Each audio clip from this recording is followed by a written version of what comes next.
You're not needed anymore, so please go. Why would you say that after everything we've been through? This house is enough. I'm going to live here with my daughter and the others.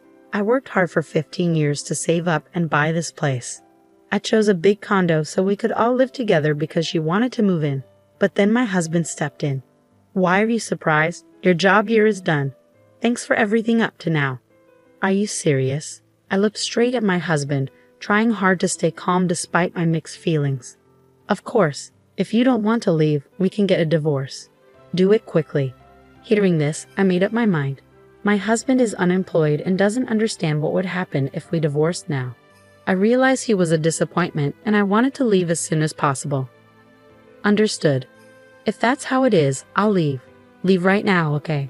I'd be so happy not to see your face again. They both gave me the ugliest smiles I had ever seen. There was no need to hold back against a husband and mother-in-law like this. I wanted them to feel the consequences immediately, so I sold the high-rise condo right away. My name is Sandra, and I turned 39 this year.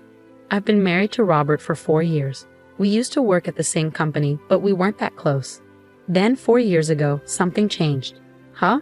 Sandra? Robert, is that you? Long time no see. What are you doing here? Actually, I quit my job today. What? Why? I quit because it was finally time to chase a dream I've always had. You know I've been drawing cartoons for a while, right? I finally made my debut. Seriously? That's amazing. Show me sometime. Back then, I didn't have any special feelings for him, but I was happy he praised me. Later, I found out that after quitting the company, Robert started his own business.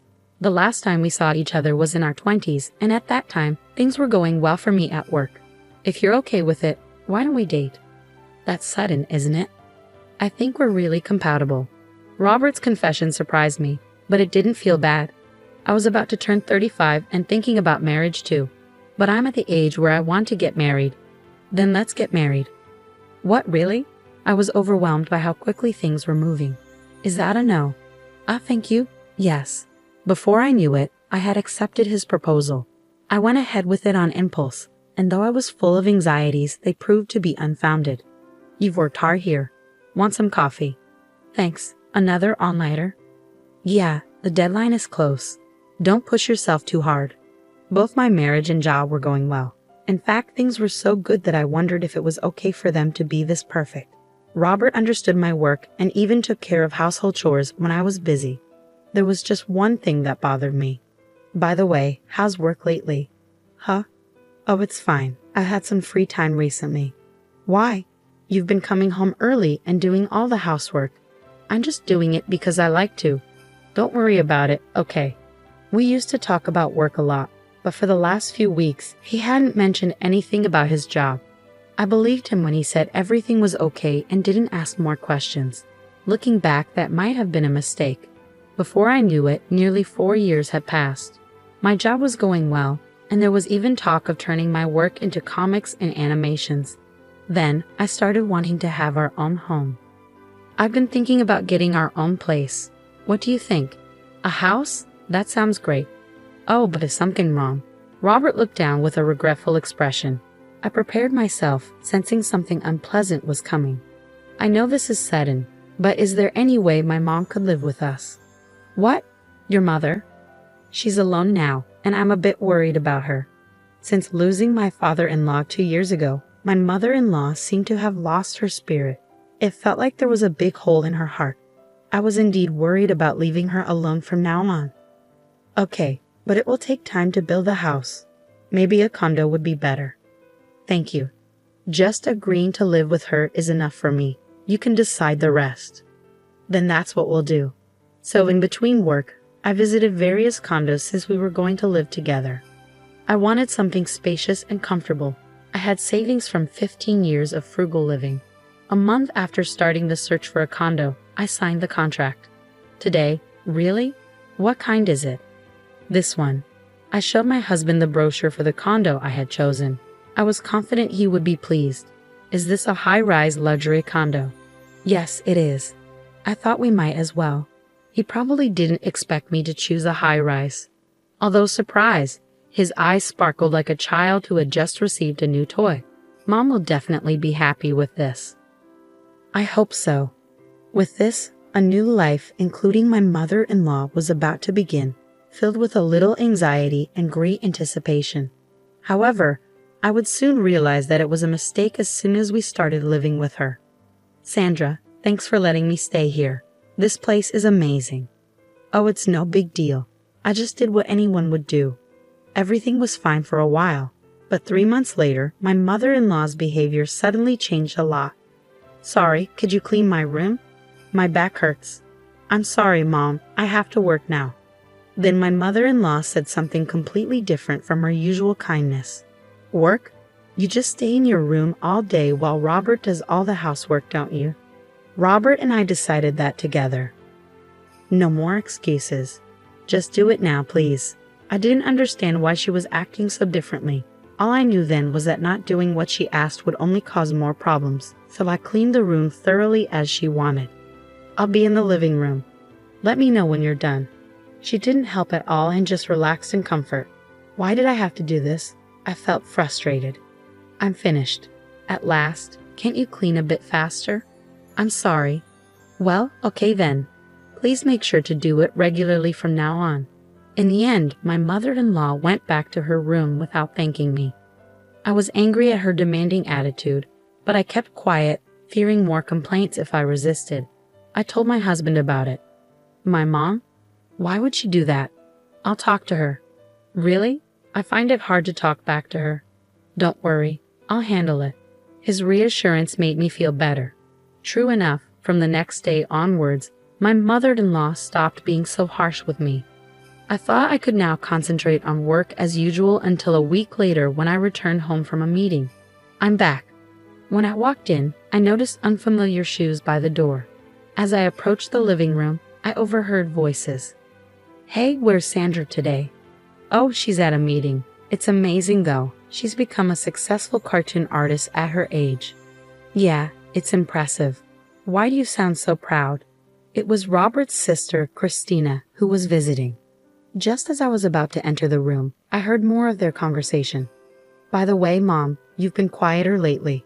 Oh yes, it's more amusing to knock her down when she feels secure, isn't it? And Robert, you agree, right? Well, if she can't work anymore, it would be a problem, right?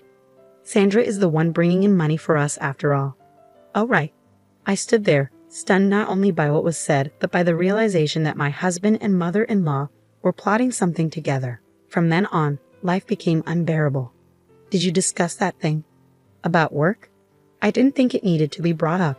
You always do this. What? What are you talking about? Christina asked innocently, clearly unaware of the conversation's subject. I was also clueless and eager to hear Robert's explanation. Well, it couldn't be helped. Actually, the company I was running went bankrupt shortly after we got married. What? You never mentioned that. That's terrible, Christina exclaimed. I've been through a lot, but I was lucky. I never expected that when I suggested living with Mom, Sandra would opt for such an upscale condo. When Robert admitted this to me, instead of surprise, I felt a surge of anger because I realized I had been deceived. Knowing he had hidden this and acted normal made me feel sick to my stomach. At that moment, I regretted everything deeply. If only I hadn't ignored the signs of change in my husband. But I couldn't dwell on regrets forever, and I started considering when to leave. Maybe it's time, Robert remarked. Time for what? Christina asked. Well, that's for another time, Robert replied casually. Unable to listen any longer, I burst through the door. They were shocked, clearly not expecting me to return. What's going on? I demanded. Seeing my husband and mother-in-law flustered, I almost laughed but held it back. You startled me. If you were back, you should have said something, Robert stammered. I did say I'm home, but maybe you were too caught up in your conversation. I retorted. Well, never mind. Sandra, come sit here. Let's have some coffee together. Yes, thank you, I replied politely, then engaged in meaningless conversation. It felt like it had been ages since I'd endured such dullness. After about an hour, Christina announced she was leaving. I should head home now. You could stay a bit longer. I'd like to, but I have plans after this. Well, if that's the case, I understand. Let me walk you about part of the way. Christina probably sensed my feelings towards Robert and his mother. Maybe that's why she wanted to get away from the situation. As Christina was leaving, I stopped her. Thanks for coming today. Did you have a good time? Yes, Christina replied nervously, as if fearing criticism. Seeing her uneasy expression, I decided it was best to give her a heads up. I wanted to tell you something, Christina. You shouldn't trust them too much. What do you mean? About what we talked about earlier? Christina's expression turned pale as she seemed to grasp that my husband and mother-in-law were the ones I was warning her about. I understand. See you around. From then on, as far as I know, Christina never visited us again. My mind was consumed with thoughts of how to exact revenge on them. One day, as part of my routine, I checked the mailbox and found a letter addressed to Robert. The moment I saw it, I couldn't help but laugh, thinking it might be useful. I'm heading to work. Have a good day. How insincere. Curious about where he was really going, I decided to follow him. I had observed as he idled in a park for a while before heading to a casino. I took photos to have evidence for later use. He was unemployed and yet engaged in activities like this. Who made this awful meal? My mother-in-law's criticism had started again, likely sparked by our earlier conversation. I had been pondering ways to retaliate against her. I made it. Since Robert doesn't cook and no one else could have, it had to be me. How dare you serve something like this? You didn't put poison in it, did you? Clean this up. Her words were harsh, almost refreshing. I was angry, but that wasn't my main concern. Unable to come up with a plan on my own, I decided to call my mother. I was nervous about her reaction, but getting back at my husband and mother-in-law was more important. Hello, Mom. You sound upset. What's wrong? Actually, I proceeded to tell my mother everything that had been happening. I had expected her to be critical, but instead she was sympathetic. So that's what's been going on. You've been through a lot. Her words brought tears to my eyes. But what should I do now? From what you've told me, the condo is in your name, right? Yes, but... And it seems they both like living there. Why not just sell it? Sell it? The idea hadn't occurred to me. My mother's suggestion struck a chord. I started imagining how my husband and mother-in-law would react to losing their home. Life would certainly become challenging for my unemployed husband and mother-in-law. It's actually a good idea, isn't it? It sure is, but it's amazing how you can say that with a laugh. Well, it's your decision, Sandra. Just know that we're here for you. Yeah, hearing you say that gives me more strength. Feel free to reach out anytime. I couldn't stop thinking about my mother's advice. One evening after dinner and cleaning up, Robert said he needed to talk. Following his instructions, I sat down on the sofa where both Robert and my mother-in-law were smirking. I had a sinking feeling about this. So what's this talk about? I asked cautiously. My mother-in-law began, You're no longer needed here, so please leave. Why would you say that after everything? This house is. She interrupted me sharply, ignoring my frustration. Enough. I'm going to live here with Christina and the others. Why with Christina and the others? I asked, recalling the conversation they had at home that day. It seemed this was the fun they had planned. Robert then added, Why the surprised look? Your role here is finished. Thanks for everything up to now. Are you serious? I stared directly at him, my emotions overwhelming me. Fine, if you want me to leave, we can get divorced. Let's get it over with. Upon hearing my words, I made my decision. Robert, being unemployed, seemed oblivious to the consequences of divorce. What a disappointment. I wanted to leave that place as soon as possible, and I had prepared for this moment. Fine, if that's how it is, I'll leave. Leave right now. Fine. I'd be thrilled not to see your face again, Robert sneered. They both wore the most sinister smiles I had ever seen. There was no reason to hold back anymore against such a husband and mother-in-law. I wanted to make them feel the consequences right away. Packing only the essentials, I walked out of the house. They watched me leave, but I felt no sadness or regret. Since we're getting divorced anyway, you handle the divorce papers. I'm not worried about this condo.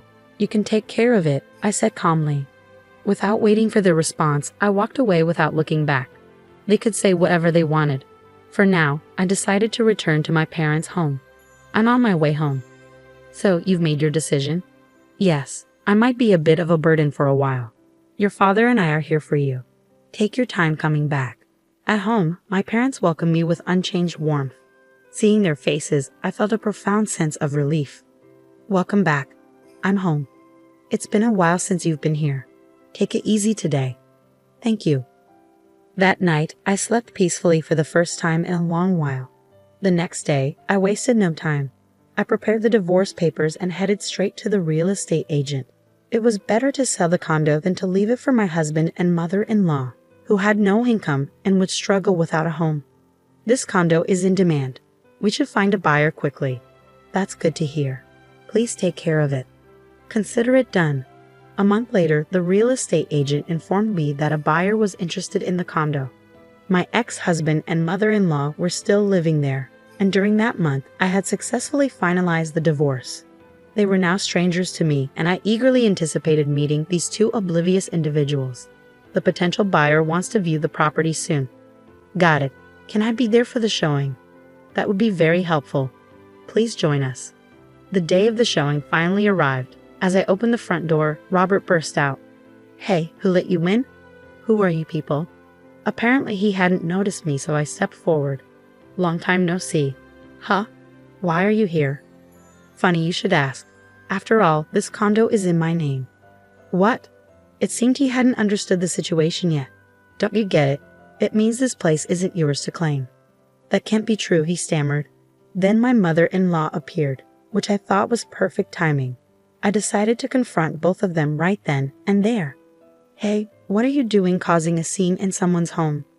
Don't just barge in here. I could call the police on you. That should be my line. You two have no right to live here. Talking nonsense won't help you.